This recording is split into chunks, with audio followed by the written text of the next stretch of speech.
Hey everybody, I wanted to make a video today on spinning with some different blended fibers. So this is actually the roving that I have blended up with a Diz set and actually my, hold on, I'll grab it, my wool comb. You can see there's still a little bit left on here. So I used a Diz as well as my wool combs, and I then pulled it through the Diz to make this cool kind of chunky pencil roving with a bunch of different fibers. And so I'm excited. I don't know, there's merino and silk and Firestar and all sorts of cool stuff in here. So I've got kind of this cool pencil roving I wanted to spin. So I've got a little bit of that. And then this is from this new cool fiber we've all been enjoying. And it has been in some of the My Local Wool boxes, if you get one of those. It is a blend of Corriedale wool and recycled sari silk, and it's super cool. And it's in a similar, you can see about the same size as the last roving I held up, like a thinner roving. And this is from the Get Bentz farm, B-E-N-T-Z, Get Bentz, it's a last name. And anyhow, we have all just been loving this, but you can see it's such a cool blended fiber, and that's what I'm currently spinning. So I wanted to show you kind of a couple different fun things, and said we've got some Dizzes, so I wanted to show you, you know, if you've never played around with making your own roving, how to go about doing that.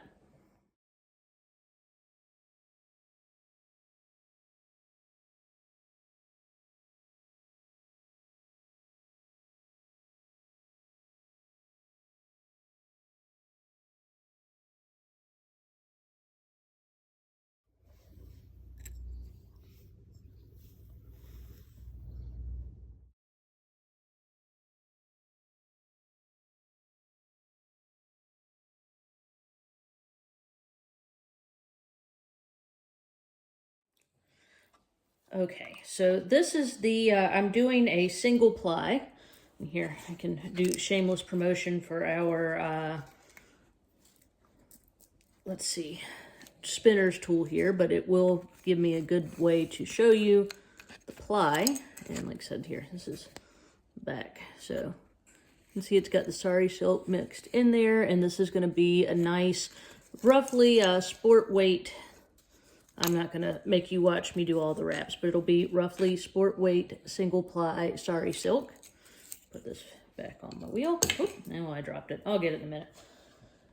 So I've been spinning this on a somewhat larger whirl than you would think, just because I typically spin with my feet going pretty quickly. So to keep from over twisting, I like to spin on larger gear ratios. And I've just been doing a real nice kind of easy, not huge long draw, but kind of a semi where I'm just feeling the twist with my fingers and pulling it back towards my hip. And see, it's so fun. Here, let me see if I can zoom in a little bit. I just love watching the different fibers all twisting together. These silk, short little sari silk fibers are so fun spinning down into the Corriedale. And like I said, I'm just doing kind of a slow pullback. So that's more of a worsted style spin, because I like more of that. I mean, y'all have heard me say before, if you're going to make your own yarn, I like the yarn that looks like it was hand spun. If you want it to be more compact, you could spin the same fiber with a worsted pull forward this way. If that's more how you're used to spinning, you could also spin, oh, there's a little piece of debris there. But I've been spinning the rest of this just kind of pulling back. And I want it to be kind of a fluffier yarn, so you know, I'm not wanting to smush it too much. And I'm just, my fingers have gotten good over the years of just, I can kind of feel the size of the yarn, kind of the gauge. So when it gets to be the size that I want is when, you know, I let the twist run up on that. So this is just attaching when you get to the end, one fuzzy end to the other. It's just like glue. And like I said, you don't want to get, people will ask me, I'm good at spinning thicker, but like, how do you not spin like super duper thin? Like I said, with me, it's when I feel that this is the size that I want, I just let the wheel take it instead of holding onto it. So I would say maybe a looser hold. And like I said, with these short, fuzzier little fibers, you know, you just want to let them stay kind of poofy. And I'm doing kind of a semi-style spin. And here's the yarn. It's so pretty. But you can see it's a nice, even single. And it's got all the sari silk, and it's a little bit fuzzy, which I like. And so that is the yarn number 1. And the wheel is my Spinolution Echo, which you see as the big bobbins, but it does thin yarn just as well as it does thick. So there's that one. Okay, so for my handmade roving, I've put it on a somewhat smaller gear on the back just to experiment, because this is kind of, I wanted it to be chunkier, so it is kind of, you know, I didn't want it to start coming apart on me. So I figured that extra twist from a smaller gear would be helpful. So let's get this going. So, and just stick it through the leader thread. Get some twist. You can definitely tell just from my feet that this is a smaller gear, because you see my feet are going much slower, but the head, the flyer head, is still spinning really quick. So I'm gonna spin this thin, and it's so fun to see all these different colors that started out as just like scrap fiber. So not just colors, but also the textures spinning in. Here, let me see if I can get this closer. I have to spin this thicker than I was planning just so you can see it. Here, we'll spin this a little thicker. There you go.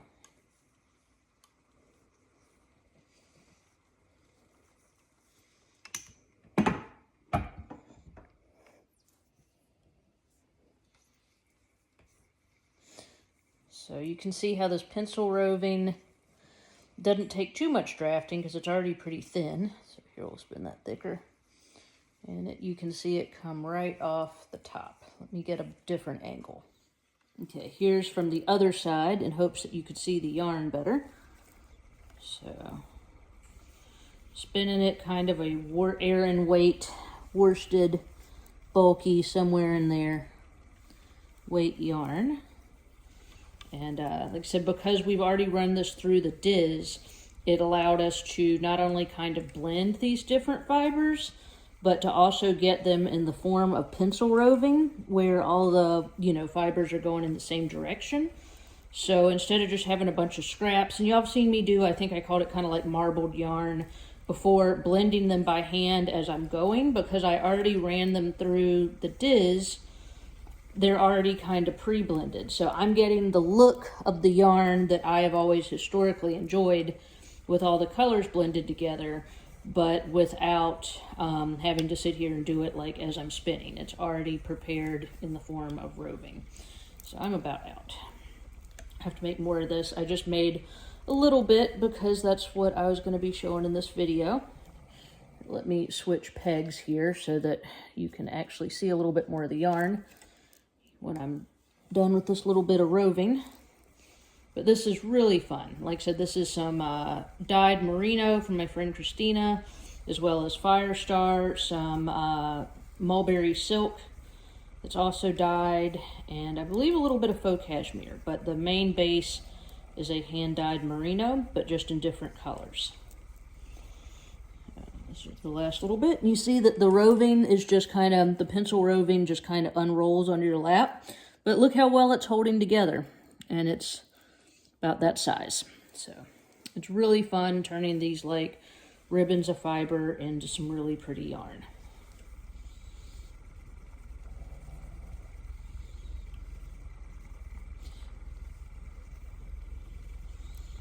And there it goes. We're almost done with this little bit. You can see, I love this Angelica that goes through it. It gives it a little bit of sparkle without being like too plasticky looking. It's just kind of soft. That's something I really enjoy in bats. So that's the last piece. And here it is. You can see it's just a little bit of yarn. But look how pretty. Isn't that so fun that we were able to take something that was just a bunch of scrap fluff and turn it into a little bit of yarn. I mean, it's not much, but I mean, I can blend more, but you could use that in like a little edge on something, or you could mix it in with something else. So I just love doing stuff like that and making something really pretty and unique and not wasting anything. So I'm really excited with the final product there.